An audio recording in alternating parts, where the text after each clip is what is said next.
आज की खबर और मैं हूं आपके साथ प्रगति ठाकुर। बुलेटिन की शुरुआत करेंगे बड़ी खबर के साथ, जहां अयोध्या में राम मंदिर परिसर की सुरक्षा व्यवस्था में चूक सामने आई है। एक युवक को दक्षिणी परकोटे क्षेत्र में नमाज पढ़ते हुए हिरासत में लिया गया है। सूत्रों की माने तो युवक को नमाज पढ़ने से रोके जाने पर उसने नारेबाजी की है। ये बड़ी खबर आपको बता रहे हैं सूत्रों के हवाले से, जहां अयोध्या में राम मंदिर परिसर की सुरक्षा व्यवस्था में चूक सामने आई है। युवक को दक्षिणी परकोटे क्षेत्र में नमाज पढ़ते हुए हिरासत में लिया गया है। सूत्रों की माने तो युवक को नमाज पढ़ने से रोके जाने पर उसने जमकर नारेबाजी की है। खुफिया एजेंसियां और पुलिस मामले की जांच कर रही है।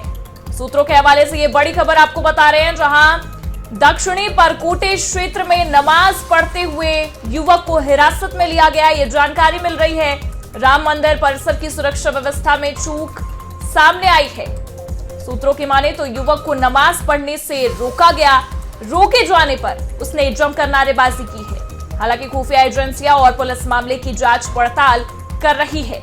ये बड़ी खबर सूत्रों के हवाले से, जहां राम मंदिर परिसर के दक्षिणी परकोटे क्षेत्र में नमाज पढ़ते हुए एक युवक को हिरासत में लिया गया है। सूत्रों की अगर माने तो युवक को नमाज पढ़ने से रोके जाने पर उसने जमकर नारेबाजी की।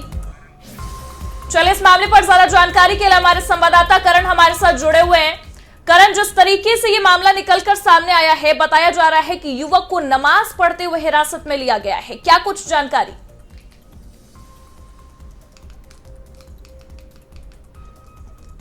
करण, आपको मेरी आवाज आ रही है?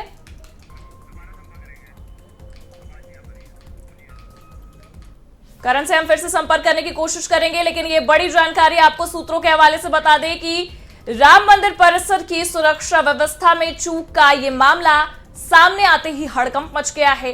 खुफिया एजेंसियां और पुलिस मामले की लगातार जांच पड़ताल में लगी हुई हैं। बता दें कि सूत्रों के हवाले से ये बड़ी जानकारी, ये बड़ी खबर निकलकर सामने आई है, जिसमें बताया जा रहा है कि युवक को दक्षिणी परकोटे क्षेत्र में नमाज पढ़ते हुए हिरासत में लिया गया है। अगर माने तो युवक को नमाज पढ़ने से रोके जाने पर उसने जमकर नारेबाजियां भी की, जिसके बाद खुफिया एजेंसियां लगातार मामले की जांच में जुटी हुई हैं। लेकिन ये बड़ी जानकारी, ये बड़ी खबर रामनगरी अयोध्या से निकलकर सामने आ रही है, जहां राम मंदिर परिसर की सुरक्षा व्यवस्था में चूक सामने आई है। बता दें कि सूत्रों का यह कहना है कि युवक को दक्षिणी परकोटे क्षेत्र में नमाज पढ़ते हुए हिरासत में लिया गया है। अब ऐसे में कई सारे सवाल भी खड़े होते नजर आ रहे हैं। राम मंदिर परिसर की सुरक्षा व्यवस्था में चूक का यह मामला लगातार हड़कंप मचाता भी दिखाई दे रहा है। बता दें, नमाज पढ़ने की युवक ने कोशिश की है। सूत्रों से यह जानकारी मिल रही है कि युवक को दक्षिणी परकोटे क्षेत्र में नमाज पढ़ते हुए हिरासत में लिया गया है। सुरक्षा बलों ने युवक को धर दबोचा है। राम मंदिर परिसर के दक्षिणी परकोटे क्षेत्र में नमाज पढ़ते हुए ये युवक हिरासत में लिया गया है। ये बड़ी जानकारी, ये बड़ी खबर सूत्रों के हवाले से आपको बता रहे हैं, जहां पर रामनगरी अयोध्या से ये खबर निकलकर सामने आ रही है कि राम मंदिर परिसर के दक्षिणी परकोटे क्षेत्र में एक युवक नमाज पढ़ते हुए सुरक्षा बलों द्वारा धर दबोचा गया है। मंदिर परिसर की सुरक्षा में सेंध की जानकारी निकलकर सामने आई। सूत्रों की अगर माने तो युवक को नमाज पढ़ने से जब रोका गया तो उसने जमकर नारेबाजी की है। बताया जा रहा है कि नमाज पढ़ने की युवक ने कोशिश की, लेकिन सुरक्षा बलों ने उसे धर दबोचा। ऐसे में जब युवक को नमाज पढ़ने से रोका गया तो उसने जमकर नारेबाजियां की है। हालांकि इस पूरे मामले की जांच पड़ताल खुफिया एजेंसियां और पुलिस करती भी नजर आ रही है। अब ऐसे में ये मामला काफी ज्यादा तूल पकड़ता नजर आ रहा है, क्योंकि मंदिर परिसर की सुरक्षा व्यवस्था में ये बड़ी चूक सामने आई है। वही रुक करेंगे ओडिशा का, जहां 9 सीटर विमान क्रैश होने का मामला निकलकर सामने आया है। बता दें कि इंडिया वन एयर का यह विमान क्रैश हुआ है। ये बड़ी खबर आपको बता रहे हैं, जहां 9 सीटर विमान क्रैश का मामला, इंडिया वन एयर का यह विमान क्रैश हुआ है। राउरकेला से भुवनेश्वर जा रहा था प्लेन। विमान में पायलट समेत 9 लोग सवार थे। सभी घायलों का अस्पताल में इलाज जारी है। हादसे में पायलट को गंभीर चोटें आई हैं। ये तस्वीरें हम आपको दिखा रहे हैं आपकी स्क्रीन पर, जहां 9 सीटर विमान क्रैश होने का ये मामला निकलकर उड़ीसा से सामने आया। बता दें कि राउरकेला से भुवनेश्वर ये प्लेन जा रहा था, जिसमें 9 लोग सवार। सभी घायलों को अस्पताल भेजा जा चुका है, उनका इलाज जारी है, लेकिन पायलट को गंभीर चोटें लगी हैं। ये मामला सामने आता नजर आ रहा है। ये तस्वीरें आप देख सकते हैं। सीधे जब प्लेन क्रैश हुआ तो इसका सामने का हिस्सा जो है वो क्षतिग्रस्त हुआ है, जिसकी वजह से पायलट को गंभीर चोटें आई हैं। रुक करेंगे कानपुर का, जहां गैंगरेप मामले से ये जुड़ी अहम खबर निकलकर सामने आई। छात्रा के साथ गैंगरेप मामले में आरोपी दारोगा पर इनाम घोषित। पुलिस कमिश्नर ने 50,000 का इनाम घोषित किया है। ये बड़ी खबर आपको बता रहे हैं कानपुर से, जहां गैंगरेप मामले में छात्रा के साथ गैंगरेप मामले में आरोपी दारोगा पर इनाम घोषित किया गया है। पुलिस कमिश्नर ने 50,000 का इनाम घोषित किया गया है। आपको बता दें कि लगातार ये आरोपी जो दारोगा है ये फरार चल रहा था। ऐसे में पुलिस कमिश्नर ने 50,000 का इनाम घोषित किया है। वहीं कोलकाता में पिछले दिनों ईडी रेड मामले में ममता बनर्जी ने सुप्रीम कोर्ट का रुख किया है। पश्चिम बंगाल सरकार ने सुप्रीम कोर्ट में कैविएट दाखिल की है। ममता सरकार की मांग है कि अगर ईडी आईपैक रेड मामले में उसके खिलाफ सुप्रीम कोर्ट में याचिका दायर करती है तो सुप्रीम कोर्ट उनका पक्ष सुने बिना कोई एक तरफा आदेश पास ना करे। ये बड़ी खबर आपको बता रहे हैं कोलकाता से, जहां पिछले दिनों ईडी रेड मामले में अब ममता बनर्जी ने सुप्रीम कोर्ट का रुख कर लिया है। पश्चिम बंगाल सरकार ने सुप्रीम कोर्ट में कैविएट दाखिल की है। बता दें कि ममता सरकार ने सुप्रीम कोर्ट में यह मांग रखी है कि अगर ईडी आईपैक रेड मामले में उनके खिलाफ याचिका दायर करती है तो सुप्रीम कोर्ट उनका पक्ष सुने बिना कोई एक तरफा फैसला ना सुनाए। वहीं कोलकाता में ईडी के छापे को लेकर लगातार हलचल बढ़ती नजर आ रही है। ऐसे में बंगाल बीजेपी ने ममता बनर्जी का एक वीडियो जारी किया है। मनी हिस्ट की टच पर फाइल्स हिस्ट ये वीडियो जारी किया गया है। आईपैक से फाइल्स ले जाने को लेकर बीजेपी का ये तंज देखने को मिला। ये तस्वीरें हम आपको दिखा रहे हैं, जिसमें ममता बनर्जी आपको नजर आ रही होंगी। उनके पीछे टीएमसी सरकार में तमाम नेता भी आपको नजर आ रहे होंगे और लिखा हुआ है करप्शन फाइल्स हीस्ट। अब ऐसे में ये जो तंज है ये बीजेपी द्वारा ममता बनर्जी पर कसा गया है, उनकी सरकार पर कसा गया है। आईपैक से फाइल्स ले जाने को लेकर बीजेपी ने ये तंज कसा है। वहीं एआईएमआईएम प्रमुख असदुद्दीन ओवैसी ने सोलापुर में एक बड़ा बयान दिया। उन्होंने कहा एक दिन हिजाब पहनने वाली महिला भी भारत की प्रधानमंत्री बनेगी। इतना ही नहीं, उन्होंने भारत पाकिस्तान की राजनीतिक व्यवस्था की भी तुलना की है। उन्होंने संविधान में सभी नागरिकों की समानता पर जोर दिया है और कहा कि पाकिस्तान में केवल एक ही धर्म का व्यक्ति प्रधानमंत्री बन सकता है, जबकि भारत एक ऐसा देश है जहां कोई भी नागरिक चाहे वो किसी भी धर्म या समुदाय से हो प्रधानमंत्री बन सकता है। ओवैसी महाराष्ट्र नगरीय निकाय चुनाव के लिए प्रचार में जुटे हैं। उस दौरान उन्होंने ये बातें कही हैं।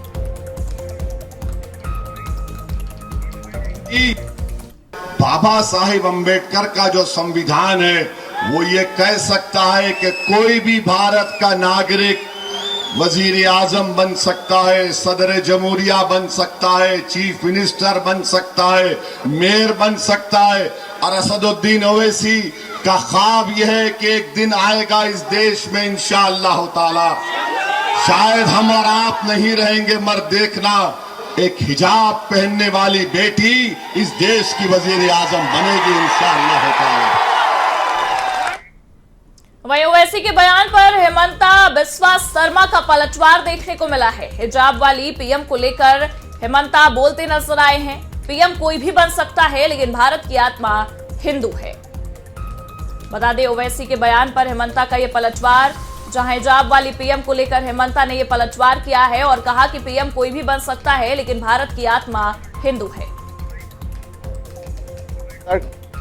देखिए ये सब जो लोगों को योगदान करवा रहा है, हम 25 साल पॉलिटिक्स में हैं, हम ही उनका नाम नहीं जानता। तो ये सब ऐसे ड्रामा है। आसाम का तो क्या होने वाला है वो लोगों ने अभी बोल दिया है और आगे पीछे कुछ नहीं है। अभी वो चैप्टर क्लोज है।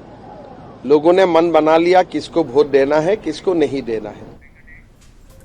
अगली खबर बलिया से आपको बता रहे हैं, जहां परिवहन मंत्री दयाशंकर सिंह ने एआईएमआईएम प्रमुख असदुद्दीन ओवैसी के बयान पर पलटवार करते हुए कहा कि महिला हो वो कौन महिला हो, इसमें किसी को नहीं बांटना चाहिए। आज महिला देश की राष्ट्रपति है, वो ऐसी महिला है जो सम्मान परिवार से उठकर देश की प्रथम महिला होने का गौरव प्राप्त किया है।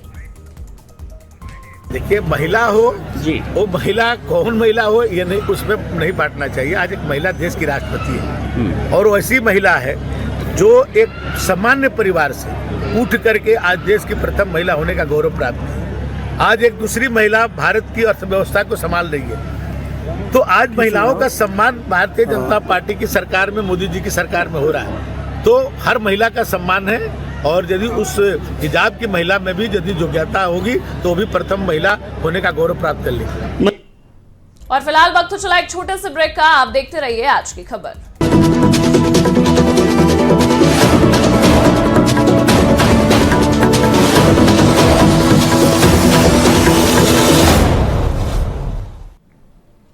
ब्रेक के बाद आप सभी दर्शकों का स्वागत है। रुक करेंगे खबरों का। तीर्थराज प्रयाग में श्रीमद जगत गुरु श्री रामानंदाचार्य भगवान के 726वें जन्मोत्सव समारोह में बोलते हुए सीएम योगी ने एक बार फिर सनातन एकता का मुद्दा उठा दिया। उन्होंने कहा, जाति के आधार पर विभाजन हमारे लिए उसी प्रकार से सर्वनाश का कारण बन जाएगा जैसे बांग्लादेश के अंदर हम देख रहे हैं। उन्होंने कहा, जो बांग्लादेश में हो रहा है उस पर कोई नहीं बोल रहा। सेक्युलरिज्म के नाम पर ठेका लेकर चलने वाले वो लोग जिनकी दुकानें हिंदू समाज और सनातन धर्म को कमजोर करने और हिंदू समाज को तोड़ने की पूरी ताकत लगाती है, बांग्लादेश की घटना पर इनका मुंह बंद है। लगता है किसी ने फेविकोल टेप लगा दिया है। यह हमारे लिए चेतावनी भी है। हमारा संत समाज को जोड़ने के लिए युक्ति करता है।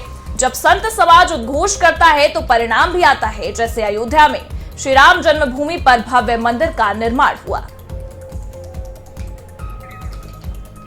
बता दें कि सीएम योगी आदित्यनाथ एक बार फिर से सनातन का परचम लहराते नजर आए हैं। इस दौरान उन्होंने बांग्लादेश में हो रहे लगातार अत्याचार का भी जिक्र किया। जिस तरीके से बांग्लादेश में हिंदुओं पर अत्याचार हो रहा है उसे लेकर सीएम योगी आदित्यनाथ ने देश की जनता को सचेत करते हुए कहा है कि अगर हम जातियों में बंट गए तो बांग्लादेश जैसा हाल होगा जो बांग्लादेश में इस वक्त हो रहा है। उन्होंने ये साफ कहा कि जातियों में नहीं बंटना है, जातियों में नहीं बंटने का आह्वान किया है सीएम योगी ने। बता दें कि बांग्लादेश की घटना पर लोगों का मुंह बंद रहता है। ये कहते हुए सीएम योगी आदित्यनाथ ने सेक्युलर रहने वाले लोगों पर भी तंज कस दिया है। उन्होंने ये साफ कहा कि सेक्युलरिज्म के नाम पर ठेका लेकर चलने वाले वो लोग जिनकी दुकानें हिंदू समाज और सनातन धर्म को कमजोर करने और हिंदू समाज को तोड़ने की पूरी ताकत लगाती हैं, वो अपना मुंह बंद। वर्ष पहले जिस दिव्य महापुरुष का प्रकट इसी प्रयागराज की धरती पे हुआ था, यही प्रयागराज आज फिर इसकी घोष कर रहा है कि जाति के नाम पर, मत और संप्रदाय के आधार पर विभाजन हमारे लिए उसी प्रकार से सर्वनाश का कारण बन जाएगा जैसे बांग्लादेश के अंदर हम देख रहे हैं। बांग्लादेश के अंदर आप देख रहे होंगे जो बांग्लादेश के अंदर हो रहा है, कोई बोल नहीं रहा है।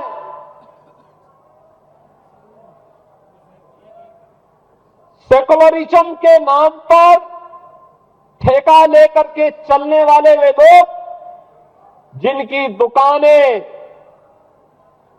हिंदू समाज को और सनातन धर्म को कमजोर करने और हिंदू समाज को तोड़ने की पूरी ताकत लगाती है, बांग्लादेश की घटना पर इनका मुंह बंद है। इनके मुंह पे लगता किसी ने फेविकोल चिपका दिया है, ऐसे लगता है कोई टेप इनके मुंह पे चिपक चुका है। इनके मुंह से एक भी शब्द नहीं निकल रहे हैं। कोई कैंडल मार्च बांग्लादेश की घटना को लेकर के नहीं इनके द्वारा निकाला जा रहा है। और यह हम सब के लिए चेतावनी भी है, एक चेतावनी भी है। हमारा संत समाज को जोड़ने के लिए पूरी युक्ति करता है और जब संत समाज एक मंच पर आकर के उद्घोष करता है तो परिणाम भी आता है। जैसे आपने देखा होगा अयोध्या में श्री राम जन्मभूमि पर भव्य राम मंदिर का निर्माण, अयोध्या में श्री राम जन्मभूमि पर भव्य राम मंदिर का निर्माण, ये पूज्य संतों की उसी साधना और उसी एकता का परिणाम है जिसे मूर्त रूप दिया है देश के यशस्वी प्रधानमंत्री श्री नरेंद्र मोदी जी ने।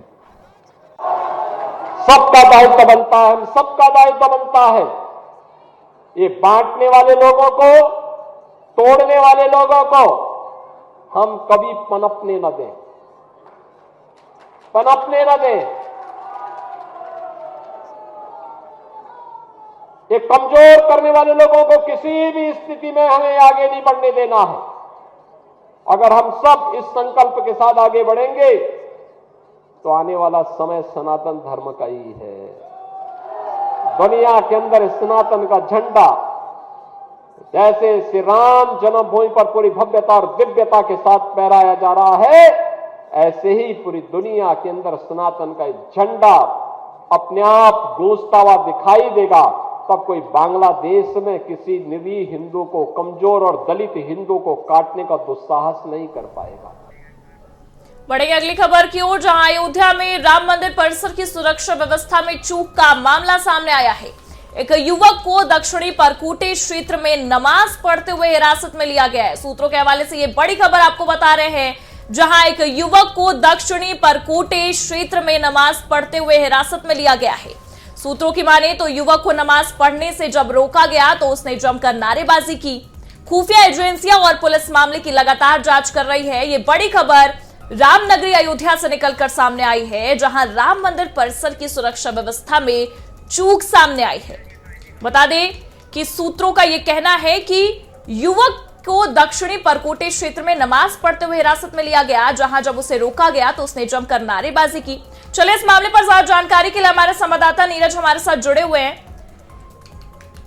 नीरज, जिस तरीके से देखा जाए ये मामला काफी ज्यादा चिंताजनक हो जाता है, युवक को हिरासत में ले लिया गया है, क्या कुछ जानकारी है इस मामले को लेकर?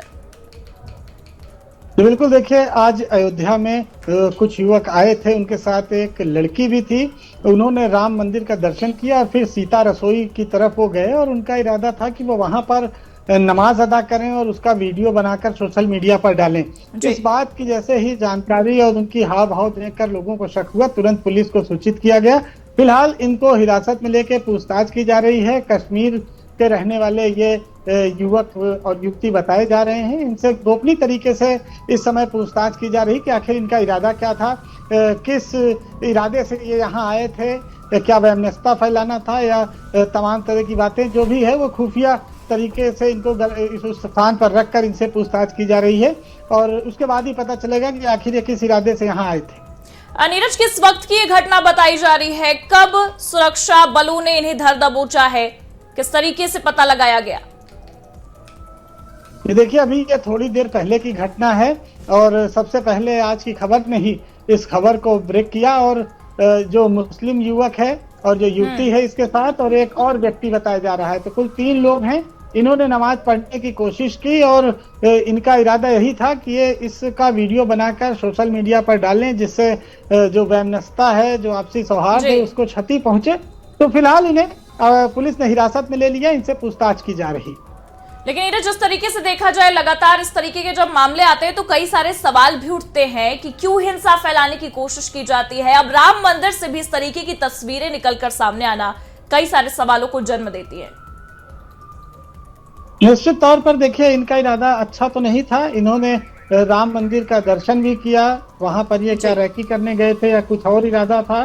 तो बहुत सेंसिटिव जगह है। इसके पहले भी अयोध्या में तमाम इस तरह की घटनाएं हो चुकी हैं कई साल पहले और अब चूंकि सबसे सुरक्षित स्थान इसको बनाया गया है, तमाम तरह के जो फोर्सेस है वहां डिप्लॉयड रहती हैं, तमाम सुरक्षा एजेंसियां वहां रहती हैं। तो ऐसे में सुरक्षा एजेंसियों पर सेंध लगा के इस तरह की हरकत करना और ऐसी जगह नमाज पढ़ना जहां पर हिंदुओं की भावनाएं आहत हों, तो निश्चित तौर पर ये आपसी भाईचारे और सौहार्द को बिगाड़ने की इनकी योजना थी। फिलहाल इनसे पूछताछ के बाद ही पता चलेगा कि आखिर अयोध्या क्यों आए थे, अयोध्या में ये कौन सी नमाज अदा करने आए थे, कौन सा इनका पवित्र स्थान था वहां पर, किसका दर्शन करने आए थे। तो तमाम चीजों की इनसे पूछताछ की जा रही है। जी, बहुत बहुत शुक्रिया तमाम जानकारियों के लिए नीरज आपका। और इसी के साथ फिलहाल के लिए इस बुलेटिन में बस इतना ही। आप देखते रहिए आज की खबर।